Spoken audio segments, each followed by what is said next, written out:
swinger flip. Can he get into the turn and get under power? Looking like this last one's probably going to count. No. Not going to make it, I don't think. But Not going to make it.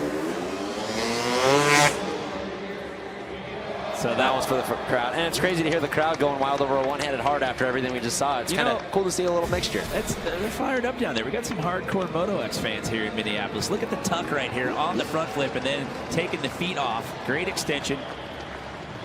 Like I said, it's so trippy how both their wheels are just locked up right when they take off the ramp. Front flips are gnarly.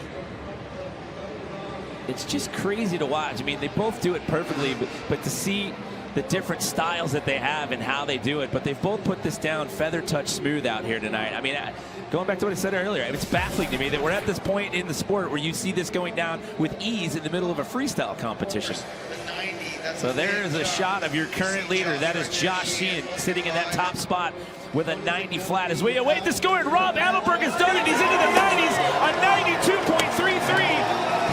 A little look to what we'll see tomorrow on day 3 of 4 out here at X Games Minneapolis. Josh Sheehan, your current leader, sitting in that top spot right now with an 87.66. We had to wait for the scores to populate right there. Him and Jackson Strong, a little bit of separation. The judges obviously had a conversation about it. In your estimation, in your thoughts, what do you think was the difference that kept Josh in that top spot? Yeah, going back and looking at it, I think Josh just had an overall complete clean run.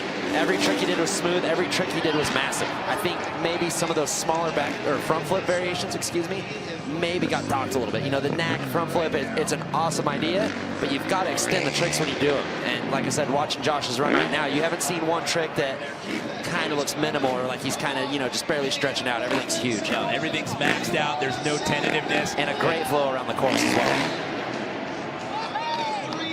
You know, like I said, a lot of these judges, they've ridden X Games. They've been out there. They're real particular. They're gonna award guys that flow around the course and be smooth. Guys, Josh was actually in disbelief during the split screen when they were waiting for that score on Jacko. He's like, why am I on the other screen? Like, Rob's in front of me. And then Bill goes down here and had to say, no, dude, you are in the top spot right now. Hello? He's like, what? I can't believe this. He's stoked right now, you guys. That's what he said. He is stoked. You said earlier he's a pretty humble dude, so that's a testament to that right there. I think it's funny that he didn't even realize that he was in first place and he thought Adelberg was ahead of him. Yeah, he's probably just so used to being in that 3rd to 4th place, he just kind of took it. But no, great run. He's riding so good, flawless runs. These guys are actually, now that I go, you know, I get caught in the new stuff as well. When guys are doing front flips, it's easy for me to just be like, oh, this is the new thing. This is amazing, but man, you can't discredit what Josh is doing. Obviously, the judges are, like I said earlier, they're breaking down the minutia. They're looking at every little detail, and they're giving Josh Sheehan the love out here tonight for good, solid, clean riding and great extension. Yeah, I love it. Guys, he also told me during that first run, he even messed up a little bit. He was in the wrong gear on his last pass, and so he said he was going to come clean this up, and he wants to remain in that top spot. I didn't see a mess up. Did you, Jimmy? I was going to say, if there was a mess up, I didn't see it.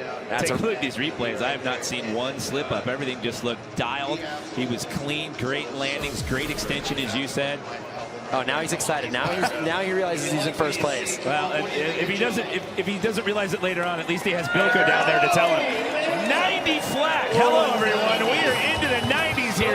I think missed a jump, so he has another run to clean it up, and we're about to watch Jackson Strong throw down right now. Well, again, the story as we talk about these two guys out here tonight, Jacko's front flips and front flip combos, and speak of the devil, a no-headed front flip to get this run started, and watch out, he's also got that double backflip in his arsenal as well. That was such huge extension on the no-handed front flip. Like I said, a front flip, you were tucking and just hoping the thing comes around, and for him to have his hands off that long extended, what a great trick. And both of those guys are looking to do it right out of the gate. There's the double. So your first 2 tricks, you've got a front flip combo and a double backflip.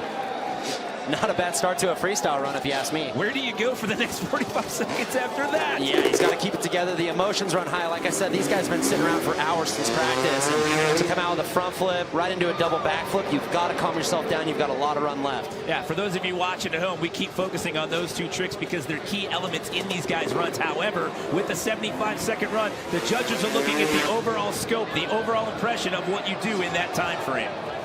Going for a knack flip as well right there. These guys have just elevated this game in the last couple years. It is ridiculous how far they're coming along. Like the standard backflip tricks are almost out the window. Like the run we saw Tonka do is so impressive. And these guys are just above and beyond that. And one of the things that the judges are looking for out here tonight is execution. They see these guys doing the tricks. They make it look easy. However, these judges, they're looking at every little detail of how well they do these tricks. Yeah, all the judges out there, they've been in X Games, they've been in competitions. They know what they're looking for, and they know what they're seeing here. They know they're seeing two guys that have really stepped up. Like I said, Sheehan is riding great. He's doing so many incredible tricks, but you got to reward the front flips and the front flip variations. Look at that. And again, to echo your point, takes the hands off. Great extension. And for how long he keeps them off of the bars. And look at that landing. It's perfect.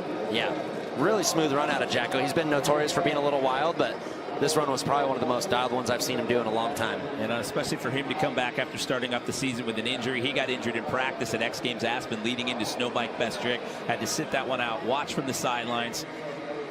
Look at right there, both wheels locked up, locking the brakes up to just lighten the bike up a little bit, get the spin, get the foot off for the knack. That's probably what Rob was trying to do when he was trying to get his foot hook out there, was keep himself on the bike, because there's no way to have any leverage with that foot when you're doing the knack. Okay, so again, it's an 87.66, an 87 flat, and 85.33, but hold the phone, everybody. We're waiting for that score for Jackson Strong, and there is a shot of Josh Sheehan, your current leader. What do you think's going through Jacko's mind right now as he's looking at that leaderboard, waiting for the score to pop up? He's got to be stoked. I mean, he looks nervous, but he's got to know. He threw down the run he was looking for. I mean, worst case, he has a little bit of polishing to do in the second run, but that thing looked pretty flawless to me. Yeah, and as we wait for that score, I still have to give props to Taka Higashino after crashing a double backflip in practice and coming into this visibly pain, and he's still sitting in a bronze medal right now with a score of 85.33. So your current leader, Josh Sheehan, on the right. The man we just saw take his first of 2 attempts, Jackson Strong, on the left.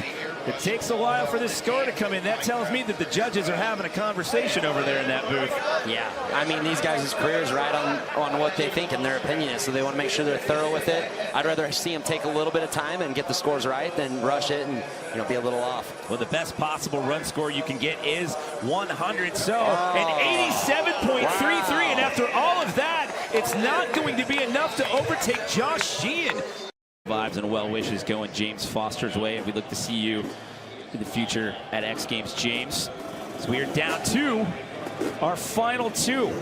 They are currently sitting in medal positions. Can they bump up and take that lead away from Josh Sheehan? This is Rob Adelberg on course for 75 seconds. And this is going to be an interesting run. I want to see him stick this run clean. I want to see what the judges think when this run is all said and done, because Rob has a really good flow around the course. He has a good variety right there, the varial. I believe it's the Cali roll. Starting off with a really good knack front flip on that one. Yeah, remember, he had that slip up that cost him a couple of seconds there in the first run. So if he can clean this up, this is going to get real interesting. Sitting in a bronze medal position as of right now. He still has 40 seconds to work with here in this second and final run. I had a quick chat with Rob about that foot hook. He said for some reason it just wasn't unlocking. And then, of course, he couldn't get in that last 7th trick. He said with the mixture of that and also cleaning up a couple. It's just crazy to watch. I mean, they both do it perfectly, but to see the different styles that they have and how they do it, but they've both put this down feather touch smooth out here tonight. I mean, going back to what I said earlier, it's baffling to me that we're at this point in the sport where you see this going down with ease in the middle of a freestyle competition. So there is a shot of your current leader. That is Josh Sheehan sitting in that top spot with a 90. That is Josh Sheehan sitting in that top spot with a 90 flat as we await the score. 90 flat as we await the score. And Rob Adelberg has done it. He's into the 90s, a 92.33. A little look to what we'll see tomorrow on day 3 of 4 out here at X Games Minneapolis. Josh Sheehan, your current leader, sitting in that top spot right now with an 87.66. We had to wait for the scores to populate right there. Him and Jackson Strong, a little bit of separation. The judges obviously had a conversation about it. In your estimation, in your thoughts, what do you think was the difference that kept Josh in that top spot? Yeah, going back and looking at it, I think Josh just had an overall complete clean run. Every trick he did was smooth. Every trick he did was massive. I think maybe some of those smaller back or front flip variations, maybe got docked a little bit. You know, the knack front flip, it's an awesome idea, but you've got to extend the tricks when you do them. And like I said, watching Josh's run right now, you haven't seen one trick that kind of looks minimal or like he's kind of, you know, just barely stretching out. Everything's huge. No, everything's maxed out. There's no tendon.